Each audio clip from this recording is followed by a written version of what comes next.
جمال ما شاء الله تبارك الله. طيب فرقتي جرت والله عام في فاميلي قمت جبدو نماتي ما شاء الله. أما اللي إسان كيسا Harkadhee ijoolleen أبير kanaadha hordoftoonni harkanaadha. أنا سيدة. طيب Maasha. أما اللي ما تتفكرتي سان كيسا أبيرو نبي كينا كيسا صلى الله عليه وسلم كان ربتي أمني إنيو صلى بديك الله عليه وسلم. حمزة رضي. حمد. طيب أما اللي كان ربتي كفري توكو مكانو ده أبيرو نبي كيسا صلى الله عليه وسلم نبي محمد. إيه. السلام عليكم ورحمة الله وبركاته كبجمتوتا في جالتمتوتا هردفتوتا ققاليوان ججاريوان هردفتوتا زينو توب عندك سنو بغربين ساعتي كان نسنجه إسين إنجدا رفني جرا آمو في الفاميلي أوكيتيا قالي إرياتو تأكن جالت وجين إن شاء الله بغنو إيدن إسين إنجدا آمو سلام عليكم. بسم الله الحمد لله السلام عليكم ورحمة الله وبركاته جالتمتوتا خبجمتوتا هردفتوتا زينيتوب بقيت زراتن بقى ربي نسين جراتشسي بقى ربي نقا ولدت نديبي سيسين جدا بارك الله فيكم. ما شاء الله تبارك الله. أوكي هرا gaaffii deebii waa'ee nabiyyoota irraa waluma keessa qabannee dhufne. Inshaallah gaaffii fi deebii kana namni wajjin goonu aamuu firii faameeli. Aamuu firii faameelidha. Inshaallah gaaffii gaafataa deebii naa deebifti. Yoo deebii kana dadhabde immoo adabbii guddaa qabdi jechuudha. Ni adaba jechuudha akkasuma galee fuula keessan duratti. Tayyib inshaallah aamuu نعم. qophooytee jirtaa? إيه Maaf قبائل. furtere gaafii deebisuu dadhabuu qaba. Dhugaana sodaachisee gaafa narraa kun beekte adabbiin silamaa inni osoo baraati rakkoon kan kee adabbiillee namaa hin himtu. Adabbiin immootu qopheeffadhu ammuma sitti himaa sooqinta fidadhu kootu yoo wallalte kurtedhu ida jechuudha. Uuma dhuguuf as keesseetu waan asumaan laal gadi. Qulla asumaan Si gadi dhaqee argamu ka'eetu. waan si La argama ala. ilaal akkanumatti ilaal. Akkanumatti akkuma nama dhuguu godhe suuta. Mee zayini si dhugaafuu maa inni kasi duubaa sun? Maalin? Mee laali waan. Ganna guddaa miin argaa kooti argaa chi kan hin gahu godhe qarummaa seetitti beekee jiran. Laa Bishaan waan fidadhu siin jedhan. Tayyib. marabu. Alaa kulli haal gaafiin kennanii jalqabama. Abbeeronni yookiin adeeronni rasuula rabbii sallallahu alayhi wasallam waliigalatti meeqa? Allahu akbar. Sallallahu alaihi wasallam. Akkana. Waaw masha Allah. Afaanillee dubbadhu qaba. Namni gariin akkatti hin Sagal. beeku. Sagal. Tokko qofa irraa Waaw hambise jechuudha masha kana Allah. qofa irraa qaqqabe. Jamal masha Allah tabarakallah. Tayyib argatee jirta wallahi aamuun fi faamilii dhugumatti jabduu namaati masha Allah. Ammallee isaan keessa Harkadhee ijoolleen abbeerota kanaadha hordoftoonni harkanaadha. ana siide. Tayyib Maasha. ammallee maalitti fakkaate san keessa abbeerota nabiyyi keenyaa keessa sallallahu alaihi wasallam kan rabbitti amane eenyu? صلى Budiik الله عليه وسلم. حمزة رضي Hamza الله عنه. radiyallahu anhu. Masha Allah tabaarak. Siloo irraa ilaalaa jirtaa mishu? أنمو yoo akkana gara keessa olaale jettellee badii ho'areenni na mul'ate. Akkam yookiin aadee fi kan aadee farqa qophaa'ee si eegaa akkam akkamti? Maal Kaas jechuu jedhe taa'ee? na adabdaas waan bira turre. Tayyib ammallee kan rabbitti kafare tokko maqaanuudha. Abbeerota nabiyyi keessa sallallahu alaihi wasallam. Nabi Muhammadin keessa isaanii طيب keessa sallallahu alaihi اسم القرآن كيست دبة من سي دبة سيهما بعد أعوذ بالله من الشيطان الرجيم تبت يدا أبي لهب وتب الله أكبر. ما شاء الله تبارك الله. أبي لهب والحمد جتشولا. لله. أرجت أرجت جل. والله ada bangun الدموع المباقي يقول. طيب. يا جهدت جتلين هدأ. ما دي جاية. والله. طيب أما اللي نبي ربي صلى الله عليه وسلم قاف سمي بهن نبيو تميكا والكن من ولي قلت. يا الله أنا أرجع شلول تقروا أما آه سده والله أعلم. ما راي شاء الله والله ما شاء الله أرقد هجرتها ما شاء الله ما شاء الله. قالوا طيب زيني شو سديتها من دنجل. أنجلي. زيوني حبيبتي قلبي لقيت وامن أنجلي. ما كان ثاني وامن أنجلي. Diddaa jawaamta. Ani si adabu barbaadame maa maqaa isaanii isaan keessaa nama sadi waamte. نعم سده. Eh, يا ربي هي سلا قاوس النبي عدم من أرجني. sitti maalaki ana sitti maa maashaallah. كويكا نبي عدم جدي Taakka. أرجع سلا سده مدة Eh, بقول سده مدة بو مالفو نبي موسى كمرة هدوتي ددبسي أكسلان إرهر إفمتاسسي نبي موسى الأجلك naam. والكيف أو أما اللي بريدون سنبي يوسف عليه السلام كيسان دبة كان أندورة أجهزة قافة جت أرجن ولك يعني وانا كسي خلاص أما كيسان ديمو ترين جتر سوان تيفي بريدون سيسات الروان دبتني فانا اللي نبي يوسف اللي أكا أرجنين بيكا صديق التامي Maashaallah. Ati afur mooshanii maa jirtaa yoo barra ani beeku bara oofaa jirta maashaallah tabaarakallah.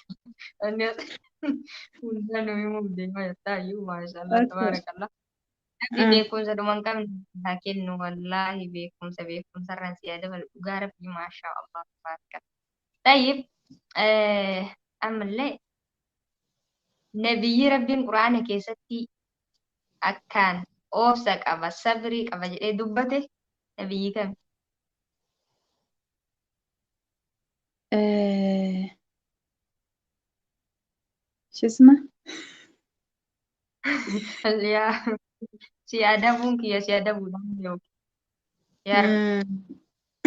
يا رب نفسي سجدتاسي باي لك أنا بيوني أوبسك أبا ربين جدين mee tokko nuu himi ka tayyib.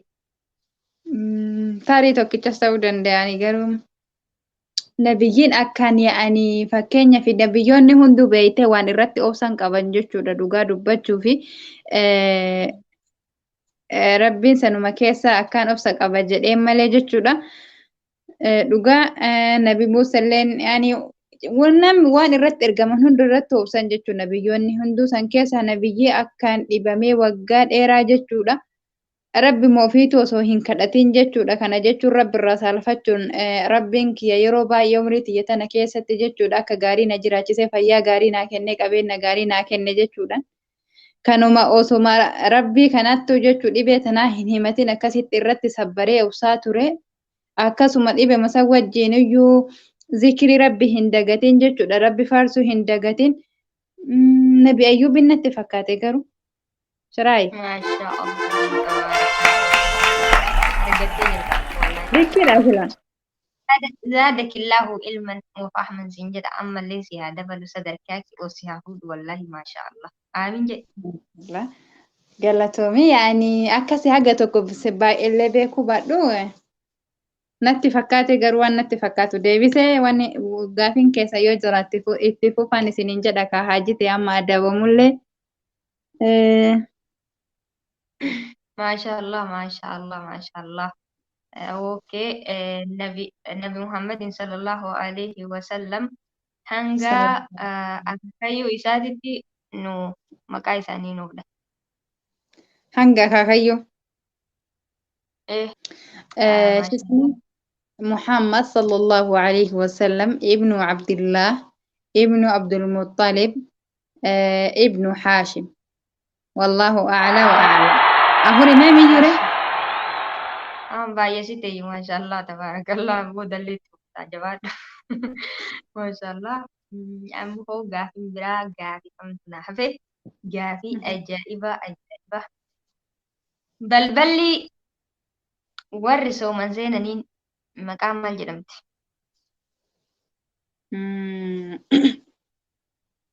sii qaxxaamu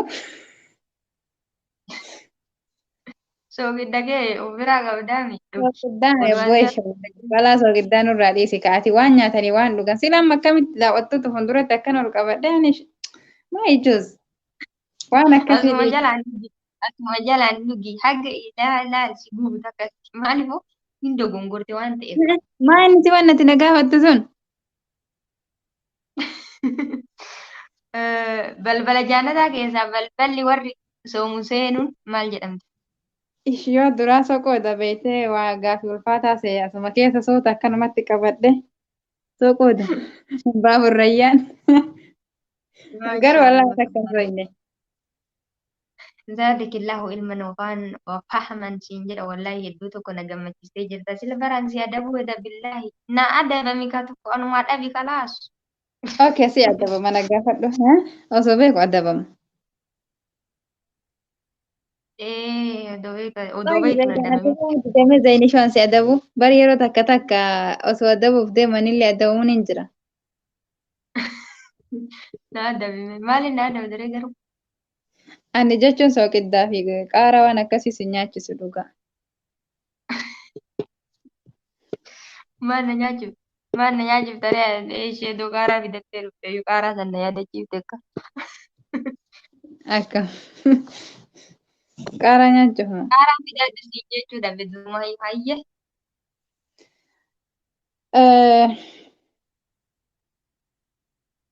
Gurra qaresi dhageeffataa jira bar.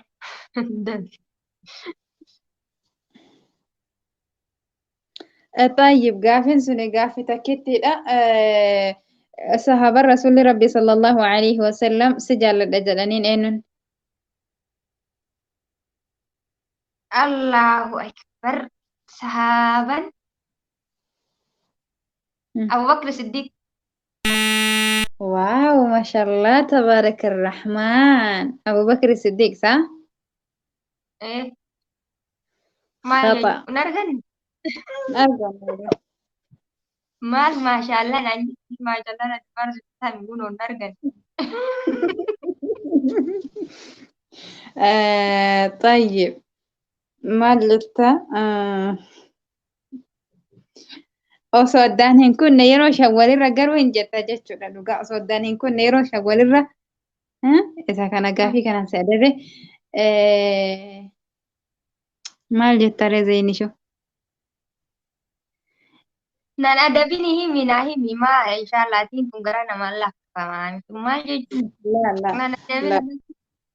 طيب soogidda qicadhu daddafii nyaadhu daddafii ummata fuulduratti akkanatti laala afaan naqadhu Ijaadda daafi dhumaa ijaadda dhuure. Beelay. Lain nyaadhu maal jechuudha anu si nyaachifne ati maaliif gara namaan lakkaa'u billaalee. Waa dhabe osoo hin dhabe wallahi na nyaachifta dhugaati rahmata hin qabdu. Astaghfirullah. Astagfirullah. Ani miskiina yaa daawwattoota kiyya kottaa mana kiyyallee qaqqaaliiwwan kiyyaa. Edaa manuma kiyyaa. Hordoftoota keenya yeroo baay'ee mana amuu firiyeetitti affeeramti. Har'ammoo irraanfattee mana kiyya koottaa jettu sama mana ofii jettu. Kanaafiyyuu dhugaa har'aanii silaan adaba mana isiititti isiin adabu gaafin ati wallaaltee Mucaaz ibnu Jamal radiyallahu anhu wa ardaa. Egaa kabajamtoota fi jaallatamtoota hordoftoota keenya dhuga rabbiititti zaynuun maashaallah namuma akkuma isin argitan kana nama qaalii nama gaariidha dhugaa jajjabeessanii addaraa keessan jajjabeessanii namni kuni nama jajjabeessamuu qabu jajjabeessan isiniin jedhaan gama kiyyaanti ka rabbii keessanaa tura. Waalaikum salam warahmatullahi wabarakatuh. Injala inshallah hordoftoota kiyya qaqqaalii fi gaggaarii hundi keessanuu sabskiraayib godhaa, laayik godhaa, sheer godhaati. Nu jajjabeessaa anaa fi aamullee isiniin jedha. Anaa fi aamuun akka quba kanaatti obboleeyyan kiyyaa akkana isiniin jedha nama walitti dhiyaatu nama walitti maxxanuu inshaallah mana isii yoo dhuftan mana kiyyallee Neetworkiin koottaa warri keessa mana allagaa ibada zayni. Hah? Yalla yalla xumuri neetworkiin kan keessi allaga. Ishii ayyee xumuree jira bara assalaamu alaikum warahmatullahi wabarakaatu isiniin jedha hordoftoota kiyya qaqqaalii gaggaarii ayyee assalaamu alaikum.